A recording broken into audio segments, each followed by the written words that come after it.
Assalamualaikum warahmatullahi wabarakatuh. Alhamdulillah wassalatu wassalamu ala rasulillah wa ala alihi wa sahbihi wa man tabi'udah wa la hawla wa la quwata illa billah.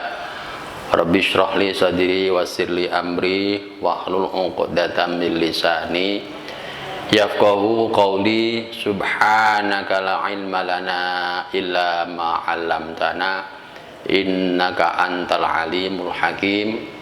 Rabbana atina min ladunka rahmatan wa hayyi' lana min amrina rasyada.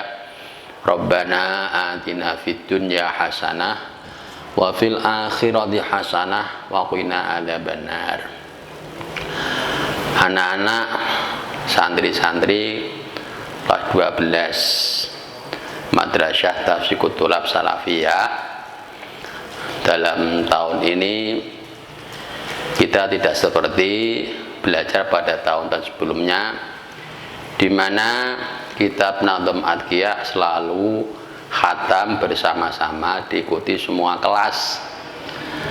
Namun kali tahun ini karena dengan adanya wabah yang menyebar ke seluruh dunia termasuk di negara kita dan di daerah kita, maka pengajian ini dengan memakai live streaming agar anak-anak tetap bisa belajar di rumah dan mudah-mudahan nanti sampai bisa khatam seperti tahun-tahun sebelumnya. Marilah anak-anak semuanya di dalam pelajaran Nadhum Adhiyah, karena kita hanya melanjutkan pelajaran yang sudah kita pelajari selama kita bisa bertatap muka di kelas masing-masing.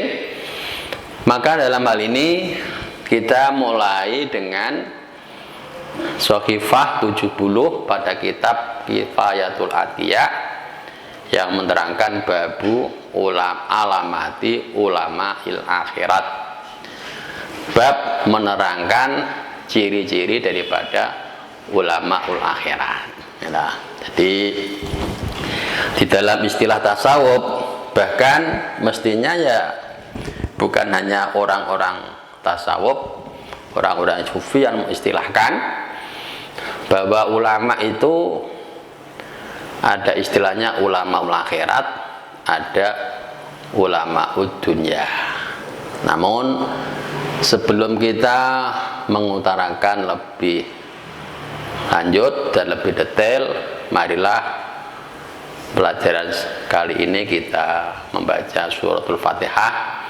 Dengan berkahnya Fatihah, semoga anak-anak semuanya untuk bisa menyerap ilmu yang kita pelajari dan diberikan ilmu yang manfaat dan barokah fid dini wad dunya wal akhirah bi asri suratul Fatihah. Al-Fatihah. A'udzubillahi minasyaitonir rajim. Bismillahirrahmanirrahim. Alhamdulillahi rabbil alamin. Ar-Rahmanir Rahim. Maliki yaumiddin. Iyyaka na'budu wa iyyaka nasta'in. Ihdinas siratal mustaqim. Siratal ladzina an'amta 'alaihim ghairil maghdubi 'alaihim waladdallin. Amin. Jadi kita jelaskan lagi, ada bab ini menerangkan babu alamati ulama il akhirat, bab menerangkan ciri-ciri daripada ulama il akhirat. Jadi ada ulama il akhirat, ada istilahnya ulama uddin, ada ulama uddunya atau ulama usuk. Nah ini ada ulama dunya atau ulama as-suq itu bukan pada zaman terjadi pada umat Kanjeng Nabi tok niku enggak. Zaman dulu pun sudah ada. Bahkan ahbarul Yahud, jadi kalau istilahnya di dalam umat Kanjeng Nabi niku wong alim dikatakan apa? Al ulama, orang yang betul-betul yang takut kepada Allah, al ulama, seperti dari Allah innama yakhsyallaha min ibadihil ulama. Jadi orang yang bisa takut dan sebenar-benar takut kepada Allah adalah para ulama. Mestinya Quran yang dimaksud adalah betul-betul ulama akhirat. Lalu di dalam istilahnya orang-orang Yahudi, ulama itu sebutannya al-ahbar, pakai hak bukan akhbar, al-ahbar. Jadi wong alime wong Yahudi. Ya. Jadi niki ulama-ulama dunia, ulama usuk. Sebab sampai berani merubah daripada kitab Taurat, kitab Injil dirubah. Banyak ayat yang menerangkan bagaimana sepak terjang ahbarul Yahud demi untuk kepentingan meraih gemerlapan dunia, sehingga berani merubah kitab suci. Yuharrifunal kalima ammawadhi'i, dan banyak lagi. Innal ladzina yaktumuna ma anzalna minal bayyinati wal huda min ba'di ma bayyanahu lil ayah. Jadi sampai berani menyembunyikan ayat-ayat Allah, diantaranya yang banyak disembunyikan adalah sifat-sifatnya Kanjeng Nabi Muhammad Sallallahu Alaihi Wasallam. Dan ayat rojam, ayat dimana menerangkan kalau orang itu berbuat zina zaman sebelum umat Kanjeng Nabi, baik yang sudah menikah atau yang belum menikah, asal berbuat zina maka dihukum rajam, yaitu dilempari batu yang enggak begitu besar dan enggak begitu kecil, cara bahasa sedengan, berapa kali sampai mati, dan disaksikan banyak orang. Akan tetapi di dalam umat Kanjeng Nabi, orang yang berzina ini dibedakan antara orang yang sudah menikah dan orang yang belum menikah. Kalau orang yang sudah menikah, sudah pernah menikah, maka kok sampai berani berbuat zina atau fahisyah, sesuatu zina itu di dalam Al-Quran baca pelafal fahsyah atau fahisyah, karena sesuatu yang menjijikkan, maka dihukum rajam, dilempari batu yang sedengan-sedengan sampai meninggal dan disaksikan oleh orang banyak. Tetapi kalau orang yang berbuat zina itu orang yang belum pernah menikah, antara pemuda melawan pemudi, maka hukumnya adalah dicambuk 100 kali cambukan. Ini nek umatipun Kanjeng Nabi. Nah, lalu dulu kita sering mungkin pernah mendengar kisahnya Bal'am ibnu Ba'urah. Wong alim, bahkan diceritakan di dalam kitab Syarah Minhajul Abidin karangannya Imam Ghazali. Jadi ma'rifatnya Bal'am itu ketika Bal'am itu melihat ke atas, yang melihat ke atas itu bisa melihat sesuatu yang di atas langit, sampai melihat, mampu menembus melihat Arsyullah, singgasananya Allah. Tapi akhirnya karena Bal'am sebetulnya meskipun tidak mempunyai uang yang banyak, akan tetapi sebetulnya kehidupannya sudah dicukupi oleh Allah dan terkenal mempunyai doa yang mustajab. Tapi kalau mendoakan orang lain, mendoakan orang lain itu pasti dipun ijabai Allah. Akan tetapi kalau mendoa untuk diri sendiri itu sering tidak dijabahi. Tapi meskipun untuk diri sendiri itu belum dijabahi, tetapi dalam kehidupan itu kehidupan yang sebetulnya sudah cukup. Mulane khairu dzikri al khafi wa khairu rizqi ma yakfi.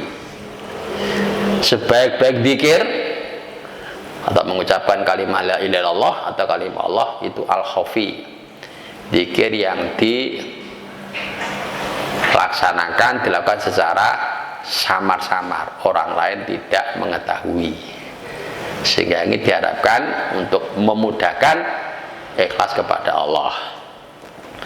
Wa khairu rizqi ma yakfi, dan sebaik-baik rizki adalah rizki yang bisa mencukupi. Jadi ora kurang ya ora, lebih ya ora. Sebab kadang-kadang kalau rezeki itu kurang,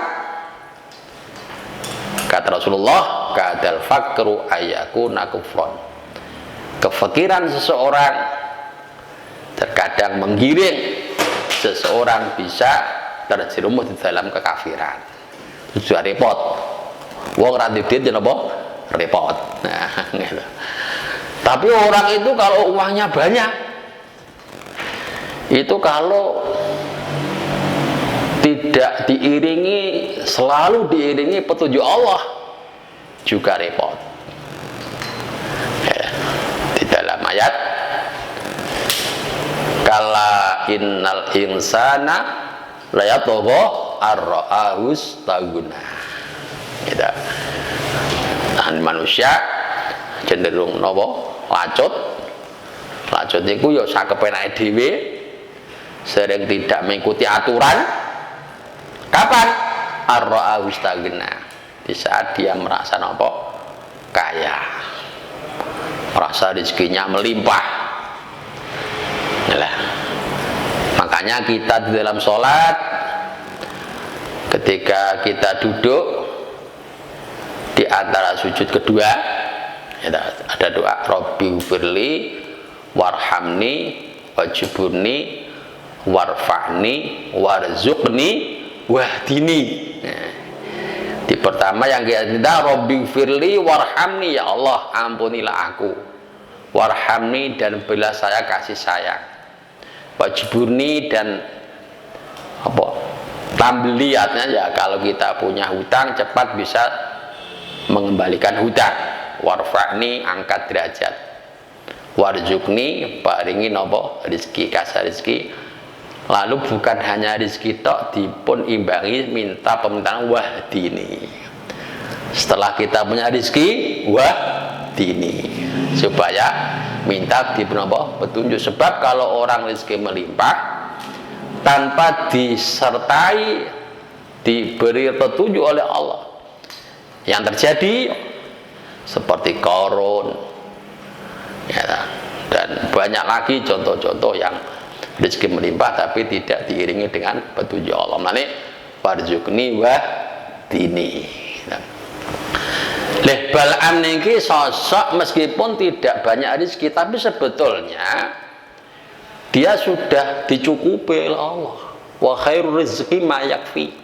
Sebaik-baik rezeki itu rezeki yang cukup, tidak kurang, tidak apa lebih. Lalu si Bal'am ini disambangi oleh Qarun, kasih uang sekantong, disuruh mendoakan supaya Nabi Musa ciloko. Seorang wali, orang yang makrifat nanggani Allah, sampai kalau melihat ke atas mampu melihat Arsyullah, singgasana Allah, tembus pandangannya. Tapi diuji, dikasih uang apa? Satu kantong, disuruh mendoakan Nabi Musa supaya ciloko. Makanya didoakan gara-gara mendapat apa? Uang satu apa? Satu kantong. padahal sudah diberi rezeki yang cukup, sebaik-baik rezeki.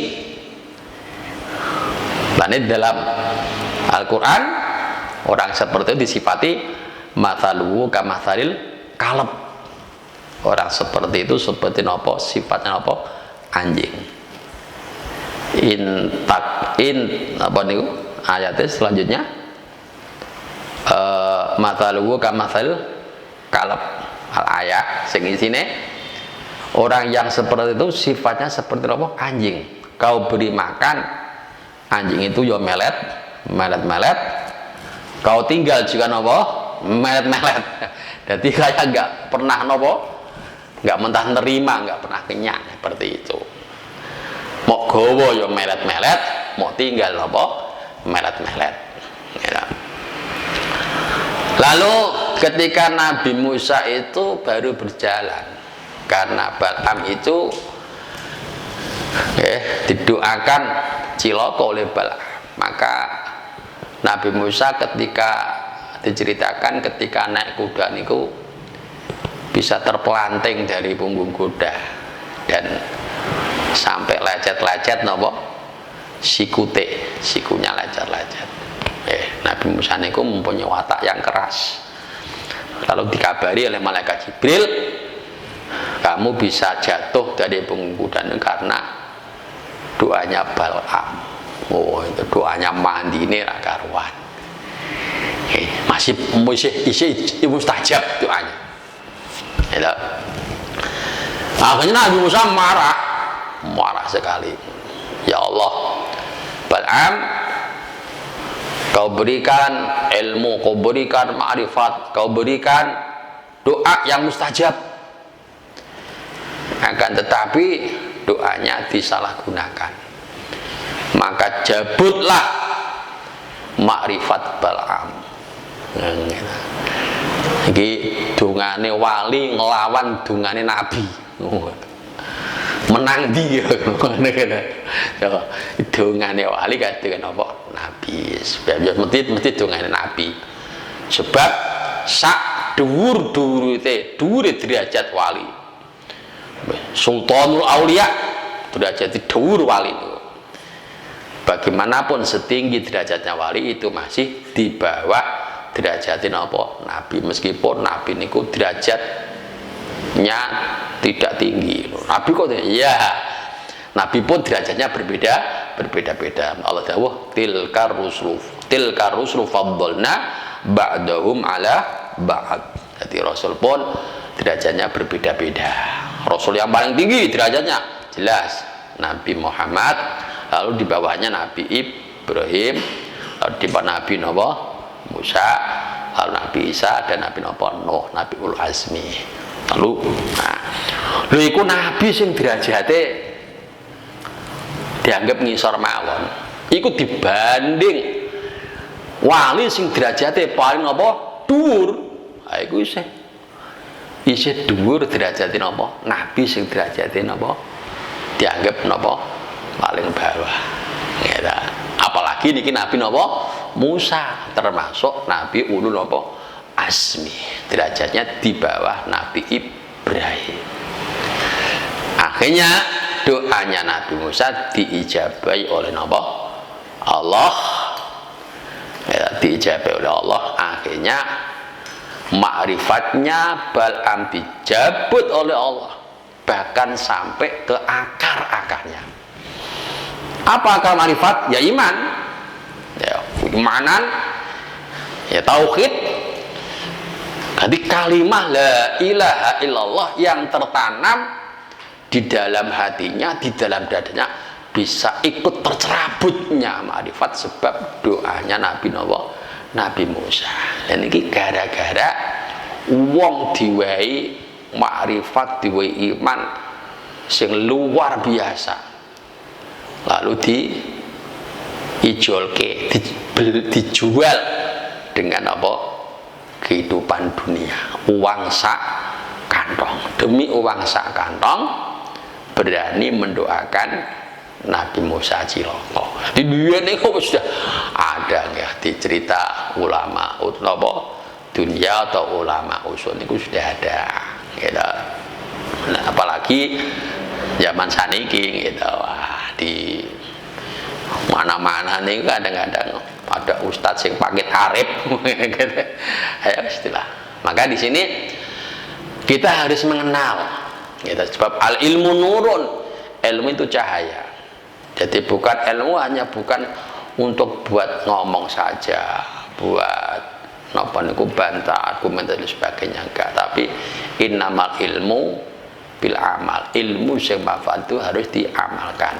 Maka supaya ilmu itu bisa diamalkan, harus ilmu itu bersumber kita menerima dari ulama-ulama yang betul-betul namanya ulamaul akhirah. Maka di sini perhatiannya para ulama sufi sampai napa niku membagi, ada ulama dunya, ada ulama napa akhirat niki, supaya di dalam rangka kamu mencari ilmu, memperoleh ilmu itu supaya jelas. Sebab kalau nanti ulama akhirat nanti ada silsilah nyambung sampai kepada napa Kanjeng Nabi dari malaikat Jibril dari napa Allah. Jadi nyambung seperti itu.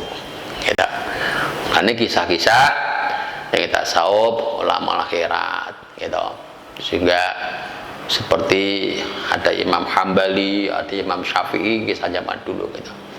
Sampai Imam Hambali ketika terjadi fitnah besar, yaitu ketika zaman Abbasiyah, Khalifah Ma'mun yang memaksa ulama-ulama, dipaksa untuk mengatakan bahwa Al-Quran makhluk, Quran adalah makhluk, ya. Maka yang pro pemerintah yang mengatakan Al-Quran makhluk. Tetapi Imam Hambali, sosok sebagai ulama akhirat yang teguh, yang ucapannya selalu dipertanggungjawabkan di hadapan Allah, maka beliau mengatakan Al-Quran kalamullahi qadim. Al-Quran adalah kalam Allah qadim, laisa bimakhlukin. Kalam Allah adalah bukan makhluk. Maka akhirnya nasibnya Imam Ahmad bin Hanbal sampai di penjara gara-gara tidak mau mengucapkan Al-Quran makhluk. Al-Quran adalah qadim, Al-Quran adalah kalamullah, bukan makhluk, gitu. Sampai Imam Hambali di penjara tiap hari dicambuk tidak kurang dari 300 cambukan, gitu. Tapi akhirnya ketika khalifahnya sudah silih berganti, berubah-ubah. Seingat saya itu ya setelah khalifah Muta'assim billah yang di dalam madhab di pemerintahan kembali lagi kepada madhab Ahlussunnah. Sebab mulai Ma'mun itu madhabnya Mu'tazilah. Dia memaksa ulama-ulama disuruh untuk mengatakan Al-Quran makhluk. Tapi karena sosok ulama akhirat, gitu, beliau ngerti bahwa kalau saya mengucapkan, mengikuti dengan paksaan ulama, akan berdampak menyesatkan orang banyak. Lebih baik saya yang sakit, tetapi saya akan tetap selamat, menyelamatkan akidah orang banyak yang tetap mengakui, ikrar, meyakini bahwa Al-Qur'anu kalamullahi qadimun laisa bimakhlukin. Ini contoh sosok-sosok ulama-ulama akhirat. Niki apa yang diucapkan sesuai apa yang diperbuat. Ini semua ulama akhirat seperti itu. Maka di sini pertemuan yang akan datang, ya, kita akan menguraikan bagaimana ciri-ciri ulamaul akhirat yang kita untuk belajar, yang kita untuk cucuk ilmu ini, supaya ilmu itu betul-betul mempunyai sinar, ilmu yang bersinar itu berarti ilmu yang bermanfaat tidak kita jalankan, syukur-syukur kita bisa memberikan manfaat kepada orang lain. Ya. Berkata Imam Syafi'i di dalam syair, "Idalam zazid ilmul fata qalbahu huda wasiratahu adlan wa akhlaqahu husna fabashshirhu annallaha aulahu nikmatan yunakil biha min qabli man abadal wasna." Ya, supaya proses menjadi ulama akhirat kita belajar juga mengambil dari ulama-ulama akhirat. Sebab apabila kita bertambah ilmu, akan tetapi hati kita tidak menambah petunjuk, tidak bertambah perilaku kita semakin lurus, tidak bertambah akhlak kita semakin bagus, maka ada sebuah ancaman nanti kita akan disiksa sebelum orang-orang yang penyembah berhala. Ini kata Imam Syafi'i dalam Nadhum tadi. Nanti saya ulangi, idza lam yazid ilmul fata qalbahu huda wasiratahu adlan wa akhlaqahu husna fabashshirhu annallaha aulahu nikmatan yunakil biha min qabli man abadal wasna. Apabila ilmu seorang pemuda tidak menambahkan hatinya mendapatkan petunjuk, tidak merubah perilakunya semakin lurus dan tidak merubah akhlaknya semakin bagus, maka akan diancam, dia akan disiksa sebelum orang-orang yang menyembah berhala. Ya, mudah-mudahan apa yang pertemuan kali ini saya sampaikan dengan muqaddimah yang akan kita kupas ciri-ciri daripada ulama akhirat, ulama yang mengantarkan kita bisa mengenal Rasulullah, ulama yang mengantarkan kita kepada Allah, ulama yang mengantarkan kita menanamkan kalimah la ilaha illallah. Maka mudah-mudahan kita semuanya kita menjadi, kalau ditakdir menjadi ulama, betul-betul menjadi ulamaul akhirat. Jangan sampai naudzubillah summa naudzubillah kita menjadi ulama dunya atau ulama usuk kita, seperti nasibnya Bal'am ibnu Ba'urah pada zamannya Nabi Musa. Marilah pertemuan kali ini ya kita cukup sekian ya, karena ini masih ada wabah corona, kita berdoa bersama-sama dan telah dianjurkan oleh banyak ulama kita dan dari PBNU. Kita tutup Bismillahirrahmanirrahim. Li khamsatun udfi biha harral wabail hatimah al-mustafa wal murtada wa ibnahuma wa fatimah. Li khamsatun udfi biha harral wabail hatimah al-mustafa wal murtada wa ibnahuma wa fatimah. Li khamsatun udfi biha harral wabail hatimah al-mustafa wal murtada wa ibnahuma wa fatimah. Mudah-mudahan dengan kita membaca lantunan syair kita diselamatkan dari virus corona yang sampai saat ini belum selesai. Amin Allahumma amin. Wallahu muwaffiq ila aqwamit thoriq. Wassalamualaikum warahmatullahi